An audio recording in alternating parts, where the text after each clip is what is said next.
आदाब, आप देख रहे हैं आवाज वॉइस और मैं हूं आपके साथ अमीना माजिद। मंगलवार को प्रधानमंत्री नरेंद्र मोदी ने मलेशियाई पीएम अनवर इब्राहिम के साथ मुलाकात की, जिसमें दोनों नेताओं ने अपने संबंधों को व्यापक रणनीतिक साझेदारी तक बढ़ाने का फैसला किया।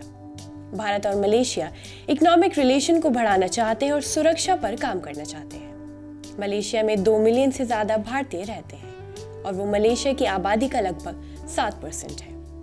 दोनों देशों के बीच ट्रेड संबंध भी बढ़ रहे हैं। मलेशिया भारत का 13वां सबसे बड़ा ट्रेड पार्टनर है। साथ ही आसियान में नई दिल्ली का 3रा सबसे बड़ा ट्रेडिंग पार्टनर भी है। इसीलिए भारत मलेशिया के 10 सबसे बड़े ट्रेड पार्टनर्स में से एक है।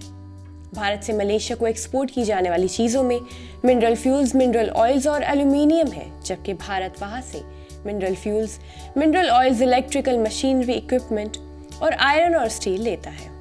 मलेशिया भारत में 26वां सबसे बड़ा इन्वेस्टर है। मलेशिया कंस्ट्रक्शन कंपनियों की भी भारत में बड़ी छाप है।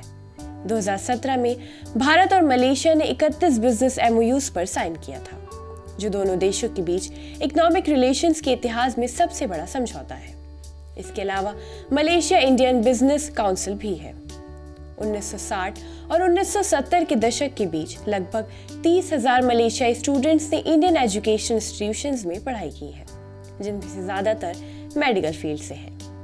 मलेशिया में 30% से ज़्यादा डॉक्टर हैं जिन्होंने भारत में अपनी पढ़ाई करी है। बहुत से मलेशियाई भारत की तरफ से दी गई स्कॉलरशिप का फ़ायदा भी उठा रहे हैं। मणिपाल ग्लोबल एजुकेशन ग्रुप जल्द ही मलेशिया में अपने कैंपस बनाने जा रहा है। भारत मलेशिया के लिए एक बड़ा बाजार है और भारतीय टूरिस्ट उस देश में आने वाले 5वें सबसे बड़े ट्रैवलर्स हैं। मलेशिया ने टूरिज्म को बढ़ावा देने के लिए 1 दिसंबर 2023 से 31 दिसंबर 2024 तक भारतीयों के लिए वीजा फ्री ट्रैवल शुरू किया है।